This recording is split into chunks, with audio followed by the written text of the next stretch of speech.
మండల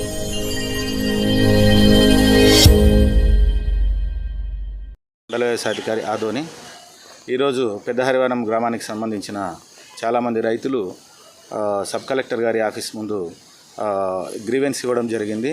పంట నష్ట పరిహారానికి సంబంధించి ఖరీఫ్ 2023కు సంబంధించి వారి యొక్క దాదాపుగా వారికి 1920 అకౌంట్లలో సేకరించి ఇంతకు మునిపే మనము ప్రభుత్వానికి సమర్పించడం జరిగింది.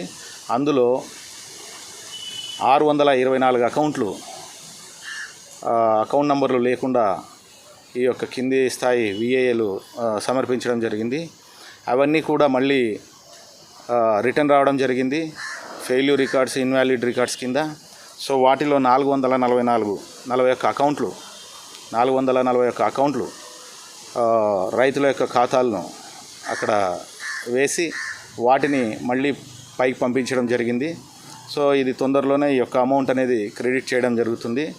ఇంతేకాక ఆ యొక్క గ్రామంలో సంబంధిత ఒక VAA, village agriculture assistant,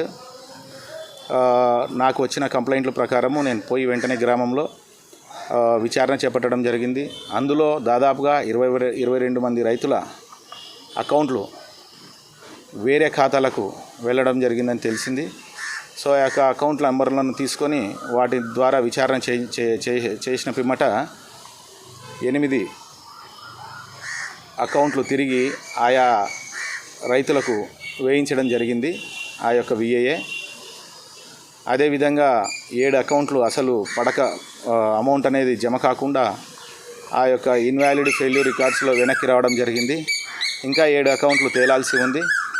so ఇది ముఖ్యంగా ఈ యొక్క పెద్ద హరివనం గ్రామంలో జరిగినటువంటి విషయము.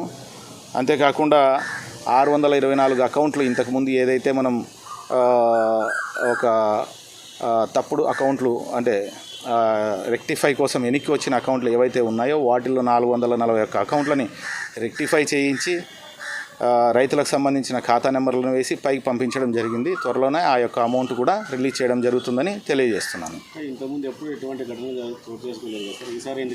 మనకు డ్రాట్ 2023 అనేది ఈ సంవత్సరము చాలా అధిక మొత్తంలో వచ్చింది. దాదాపుగా మండలంలో 18,000 హెక్టార్లలో పంటలు దెబ్బతిన్నాయని చెప్పి మనం నివేదిక ఇవ్వడం జరిగింది. ఇందులో రైతుల సంఖ్య వచ్చేసి 21,933 మంది రైతులు ఈ యొక్క డ్రాట్ ఈ పంట నష్టాలు జరిగినాయని చెప్పి మనం నివేదిక సమర్పించడం జరిగింది. ఇంత పెద్ద మొత్తంలో జరిగినందువల్ల ఈ యొక్క విఏఏ దీన్ని ఆసరాగా తీసుకొని ఏదైనా చేసిండొచ్చు అనేది. దీంట్లో మామూలుగానే కొన్ని చిన్న ఎక్సెల్ ఈ వర్క్ చేసేటప్పుడు 1 నెంబరు లేదా 0 పడకపోవడం ఇట్లాంటివన్నీ కూడా జరుగుతూ ఉంటాయి. అవన్నీ కూడా వెనక్కి రావడం జరుగుతుంది. ఖచ్చితంగా కూడా అమౌంట్ ఎవరికి ఎక్కడికి పడదు. అవన్నీ వెనక్కి వచ్చిన తర్వాత మళ్ళీ రెక్టిఫై చేసి సబ్మిట్ చేయడం కూడా జరుగుతుంది. ఇది కంటిన్యూషన్ ప్రాసెస్గా ఉంటుంది. మొన్న కూడా మనం ఆల్రెడీ పోయిన నెల 25వ తేదీ ఈ యొక్క అకౌంట్లను రెక్టిఫై చేసి పంపించడం జరిగింది మండలం మొత్తం మీద. ఇంతకుముందు ఇన్సూరెన్స్కు సంబంధించి మనకు ఎప్పుడు కూడా ఇంతకుముందు డ్రాట్ వచ్చినట్లుగా దాఖలాలు లేవు. డ్రాట్ కానీ ఇట్లాంటి ఫ్లడ్ ఒకవేళ ఏదొచ్చినా కూడా మనకి ఇన్సూరెన్స్ వస్తూ ఉండేది. అది కూడా ఆధార్ బేస్డ్ ద్వారా డైరెక్ట్గా బ్యాంక్ అకౌంట్లలో ఈ క్రాప్ బుకింగ్ చేసిన రైతులకు పడిపోతూ ఉండేది. కానీ ఈసారి ఆధార్ బేస్డ్ కాకుండా అకౌంట్ నెంబర్లను అడగడం ద్వారా అకౌంట్ నెంబర్లను మాత్రమే ఇవ్వడం జరుగుతుంది. నా పేరు అశోక్ కుమార్ రెడ్డి, మండల వ్యవసాయ అధికారి, ఆదోని.